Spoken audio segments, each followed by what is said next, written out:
Hello everyone, you know this side AQI man. तो आज India का एक जो यूट्यूब की ऑडियंस है उसके बारे में आपको एक चीज बताना चाहूंगा कि they are okay to see someone getting dressed. Get ready with me वाले जो वीडियोस होते हैं, कितने मिलियंस ऑफ व्यूज आते हैं। क्या आपको कपड़े पहनना नहीं पता है? कैसे कपड़े पहने जाते हैं? क्यों देखते हो उस वीडियोस को? समझ रहे हैं ना? इसलिए देखते हो।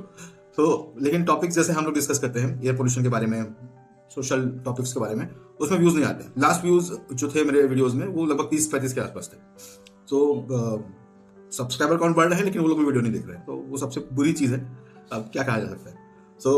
मैं इतना ही कहना चाहूंगा कि अगर आप उस चीज को सपोर्ट कीजिए, मैं मना नहीं कर रहा हूँ, जो देखना है आप देखिए, आपका टोटली सपोर्ट। लेकिन जो चीजें आपको अफेक्ट कर रही हैं, आपके बच्चों को, आपके परिवार को, आपके प्रियजनों को अफेक्ट कर रही है, उसके बारे में थोड़ा सोचिए।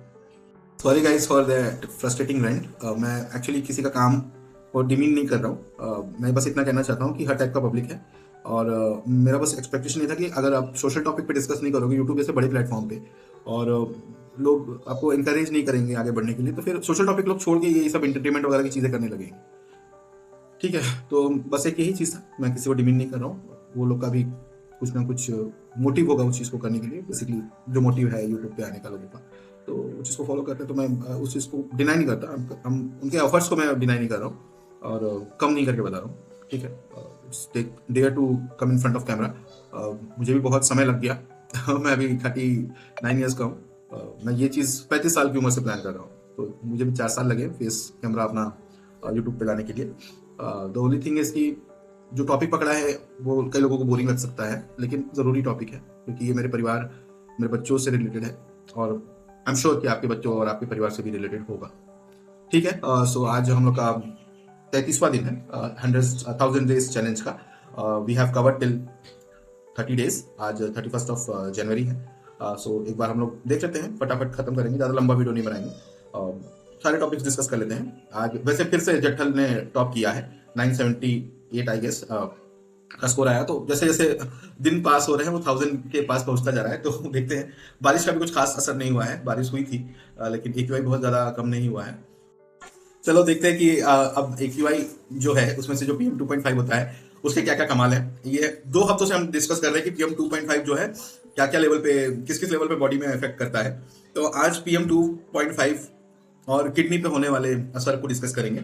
तो जैसा मैंने बताया कि सिस्टमेटिक इन्फॉर्मेशन पैदा करता है, ब्लड में चला जाता है PM 2.5। और किडनी तो आपको पता है कि per day 200 litre blood filter करती है और फ्लश आउट करती है, बेसिकली जो टॉक्सिन्स होते हैं बॉडी के। ठीक है, यूरिन जिसको आप लोग। तो अगर ब्लड स्ट्रीम में ही आपके PM 2.5 है तो किडनी पे भी बहुत बुरा असर पड़ता है इसका। इससे आपका जो CKD होने का चांस है वो लगभग 30% तक इंक्रीज हो जाता है किडनी पे। तो एक ही उपाय है कि आप पहले तो N95 मास्क लगाइए, उससे आपका जो इनटेक है वो 95% तक कम हो जाएगा। जो 5% भी कम जाएंगे उसके लिए आप रेगुलरली हर घंटे 1 गिलास पानी, मतलब 200 ml का पानी, मान लीजिए एक गिलास का कितना होगा, 200 ml के आसपास होगा। तो 200 ml के आसपास का पानी आप हर घंटे पीजिए। ठीक है, जब तक जाग रहे हैं, जब तक एक्टिविटी कर रहे हैं, सुबह उठ के जो भी आप लोग करते होंगे, गर्म पानी वगैरह कुछ पीते होंगे तो पीजिए। थ्रू आउट डे 1-1 घंटे पे 1-1 गिलास पानी पीजिए। उससे क्या होगा कि जो 2.5 का इफेक्ट है ब्लड में वो बहुत लिमिट हो जाएगा और फ्लश आउट होने में आपको दिक्कत नहीं होगा। ठीक है, तो यही टॉपिक है जो आज इफेक्ट ऑफ 2.5 में हम लोग डिस्कस करना चाहते हैं। ये फैक्ट है जो बहुत सारे लोगों को नहीं पता होता।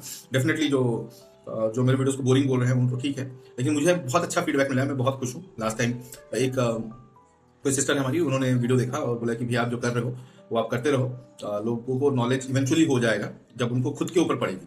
जिन्होंने देखा है तो वो रेस्पेक्ट करते हैं इस चीज़ की कि air pollution is something which is very very problematic. But ठीक है, अभी जो दिखता नहीं है उसको कोई खतरा नहीं मानता। Let's jump to our global list now. So global list जो है इस बार भी इंडिया की सिटीज है मोस्टली। ठीक है, तो जस्ट क्विकली डिस्कस कर लेते हैं। तो Jatthal it at 780, Samalkha 865, Lahore 842, new Delhi 790, Khairabad 745, Dhaka Bangladesh 625, Patna 525। Patna भाई रिकॉर्ड पे रिकॉर्ड तोड़ रहा है। सोनीपत 510, भिवाड़ी 495, एंड मंगोलिया का उलान बटोर। भाई मंगोलिया में इतना क्या उधम मचाए हुए हैं कि उलान बटोर जो कैपिटल है बेसिकली वहां पे 440 के आसपास है। समझ में नहीं आ रहा है। तो आज लगभग सारी एशिया की कंट्रीज है। ठीक है, और उसमें से भी 7 इंडिया की है। तो इंडिया इसमें तो खैर थोड़ा नंबर 1 पर है। बहुत बुरा है यार। इस जट्ठल में क्या हो रहा है यार? बहुत क्या जला रहे हो तुम लोग वहां पे? कमी नहीं हो रहा है, कैसा चलेगा ऐसे? अब देख लेते हैं रैंक 1 to 10 वाले जो डेथ रोज के ये है मेरे सिटीज हैं। तो जट्ठल जैसे मैंने आपको बताया 978 तक गया है, 480 तक गया था मिनिमम। 480 तो जो लास्ट वीक का ही था वही है।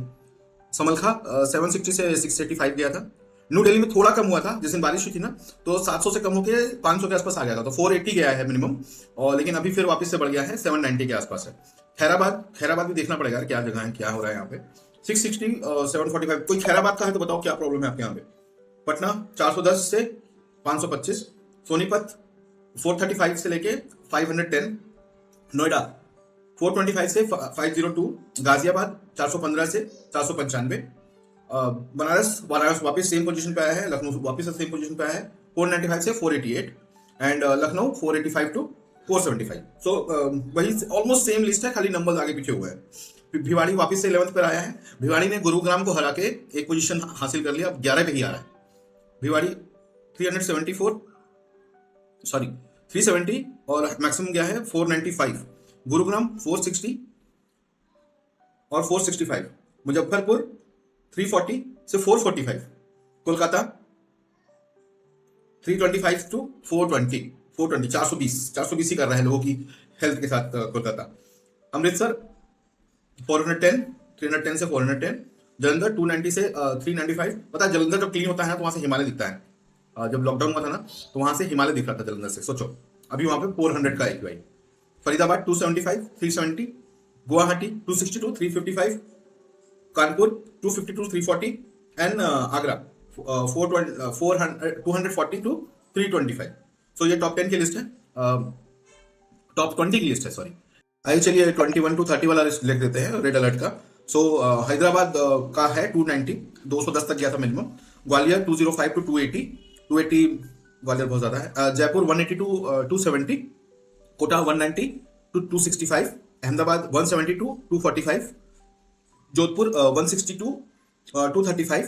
भोपाल 155 टू 225। इंदौर 145 टू 215। जहां जहां भोपाल वहां वहां इंदौर। रायपुर 140 टू 205। ठीक है। फिर मुंबई का 165 टू 210, तो 200 के ऊपर दिखा रहा है मुंबई का। लास्ट वीक में 200 से कम था, तो थोड़ा सा बढ़ गया है। ठीक है। Let's jump to our next list. 31 to 40 the hazy middle, तो यहाँ पे 90 तक गया है मिनिमम। सो पुणे का है 135 to 190। Nagpur 145 to 185। Bengaluru 125 to 175, बढ़ गया। कोयम्बटूर 120 टू 168, सब जगह बढ़ा है। देखो जो मेरा थ्योरी भी था ना कि ठंडी सिर्फ ठंडियों में नहीं बढ़ता, ठंडी में प्रोमिनेंटली दिखता है, लेकिन जैसे जैसे ठंडी कम होती जाती है उसके बाद भी एक वैसे कोई मतलब नहीं है। पोल्यूशन आप लोग कर रहे हो, ठीक है, एयर पोल्यूशन हो रहा है इररेस्पेक्टिव द मंथ। ठीक है। 35 नंबर पे है विजयवाड़ा 115 से 162। Then Surat 110 to 155। Bengaluru 105 to 150। Mysuru 100 to 145। Mysuru जो टॉप 10 में आता था बेस्ट वाले में, बताओ वहां भी 100 करा दिया है। 145 क्या मैसूरू। वाइजैक 95 टू 140 कम है। मदुरई 90 टू 135। सो ये टॉप 40 तक का कवर कर लिए हैं। अब सर्वाइवल रिस्क देख लिया जाए तो जहां पे आबो हवा बेटर है, तो देहरादून हमारा 1 टू 40 में कई दिनों से आ रहा था, लेकिन कुछ दिनों से अभी लास्ट 2-3 वीक से काफी बेटर पोजीशन पे है। तो 41 प्लेस पर है देहरादून। 105 है मैक्सिमम एंड लोअर है 175। उसके बाद रांची का है 70 टू 98। शिमला का है 65 to 95। Gangtok 55 to 85। Aizawl 48 to 78। Shillong 40 to 72। 42-72 नहीं। Shivamogga 38 to 68। Kohima 35 to 65। Damoh 30 to 60 and again Uti tops the day a bit 25 to 55. तो 55 इज द हाईएस्ट जो यहाँ पे है, और शहरों का भी होगा। ऊटी के पास ही एक जगह का 3-4 दिख रहा था। तो this is the list guys. कुछ आपको अगर फीडबैक होंगे अभी तक तो आप बता देना। Let's jump to our weekend का वर्डिक्ट। सो वीकेंड का वार, तो इस बार जो है जट्ठल अब की बार 1000 पार यही नारा है उनका। तो मेरे ख्याल से अभी जो नेक्स्ट वीक मतलब वेंसडे वाला जो वीडियो है मेरे ख्याल से 1000 पार कर लेगा जट्ठल। ठीक है।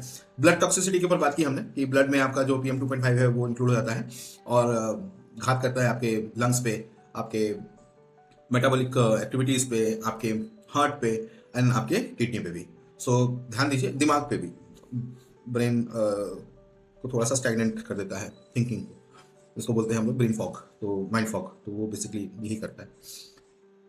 स्टैग्नेशन है। बारिश हुई थी उसके बाद भी जो है हवा नहीं है, तो वो जो एक्वाई डोम की बात की थी मैंने, वो बना ही हुआ है अपना गैंगेटिक प्लेन के ऊपर, तो इसीलिए इस एरिया में कम नहीं हो रहा है। मेट्रोस कोलैप्स, तो मुंबई, कोलकाता, हैदराबाद, सब जगह पे मतलब 200 के आसपास है। तो मेट्रोपॉलिटन को समझ में आता है कि चलो वहाँ पे गाड़ियाँ ज़्यादा है, आसपास में इंडस्ट्रीज होती हैं, लेकिन यार छोटे छोटे एरिया जैसे खैराबाद हो गया, गट्ठल हो गया, आपका इंदौर हो गया। इंदौर तो क्लीनेस्ट सिटी कहा जाता है in terms of their management of waste item, waste management में सबसे बढ़िया है इंदौर, इसीलिए क्लीनेस्ट सिटी का अवार्ड भी मिलता है। लेकिन जब इक्वे की बात आती है तो सब पीछे हो जाते हैं, कोई पहला नहीं दूसरा नहीं। अभी वहाँ पे पानी का इशू आया था, कितने 15-16 लोग मर गए। तो ये सब जो सोशल इश्यूज है ना, आप अगर जब तक हल्ला नहीं करोगे, जब तक उठाओगे नहीं, कुछ नहीं होने वाला भाई। लोग मरते रहेंगे, 4 दिन का हल्ला होगा। पहले क्या होता था कि मैं इंडिया की ही बात बता रहा हूँ, कुछ 15-20 साल डाउन द लाइन, लोग है ना चीज़ों पे जिम्मेदारी लिया करते थे, नेता परेता, तो ये लोग जिम्मेदारी लेते थे। कुछ हो जाए, कोई इंसिडेंस हो जाए तो जिम्मेदारी में रिजाइन कर देते थे कि भाई ये हुआ है, मैं रिजाइन कर रहा हूँ क्योंकि ये हुआ है। ट्रेन एक्सीडेंट होते थे, लेकिन मैं I am not against any government, but अभी के जो पॉलिटिशियन है ना, बी फ्रॉम एनी पार्टी, ढीठ हो गए ढीठ हो गए। लोग मर रहे हैं तो मरने दो, जो हो रहा है सो होने दो। नायक का डायलॉग है ना, कुछ लोग मर जाएंगे, कुछ दिन हल्ला करेंगे, फिर चुप हो जाएंगे और घर चले जाएंगे। तो अभी जो इंडिया का क्राउड है, 147 करोड़ लोगों का, वो क्राउड में से 80% लोग वही हैं, 80% लोग वही हैं जो कुछ दिन हल्ला करेंगे, फिर घबराएंगे, भूख लगेगी, घर चले जाएंगे। ठीक है, सो ऐसे नहीं आप मैनेज कर पाओगे। चीजें जैसे चल रही है वैसे चलती रहेंगी, कोई ना कोई मरता रहेगा, रोड पे एक्सीडेंट होते रहेंगे, एयर पोल्यूशन से आपके बच्चों लोग का तबीयत खराब होता रहेगा, आप लोग के परिजनों का जो वृद्ध हैं, थोड़े से बुढ़े हैं और जिनकी एज ज़्यादा हो चुकी है, सोए खत्म हो जाएंगे। तो खराब लगता है सुनने में, लेकिन अब फैक्ट है। आपका खुद का एज लगभग 5 से 7 साल कम हो चुका है ऑलरेडी, तो जहां आप 75 साल का इंश्योरेंस करा के रखे थे, तो कॉन्ग्रेचुलेशन, आपका इंश्योरेंस काम आ जाएगा आपके परिवार वालों के। खराब लग रहा है सुनने में, लेकिन फैक्ट तो फैक्ट है। ठीक है, अब बहुत लंबा वीडियो बन चुका है, तो इसको और ज़्यादा नहीं खींचते। आखिर में बस इतना कहना चाहूँगा कि AQI ऑडिट जो है नहीं रुकेगा जब तक आप सभी को एक साफ हवा का प्लान एटलीस्ट नहीं मिल जाता। प्लान नहीं तो एटलीस्ट साफ हवा का हकदारी तो है ही आपकी, तो जब तक वो हकदारी आपको नहीं मिल जाती तब तक ही चलता रहेगा। 1000 डे बोला है, 1000 डे तक करेंगे, उसके बाद देखेंगे क्या रिजल्ट होता है क्या नहीं होता है। थोड़ा सा बस एक रिक्वेस्ट ये है कि आप सभी लोग देखें, शेयर करें, शेयर करेंगे तो लोगों के पास रीच जाएगा। दूसरा, कमेंट करें इंगेजमेंट के लिए। तीसरा, हाइप फीचर अगर दिख रहा है आपके यहाँ पे तो आप हाइप कीजिएगा।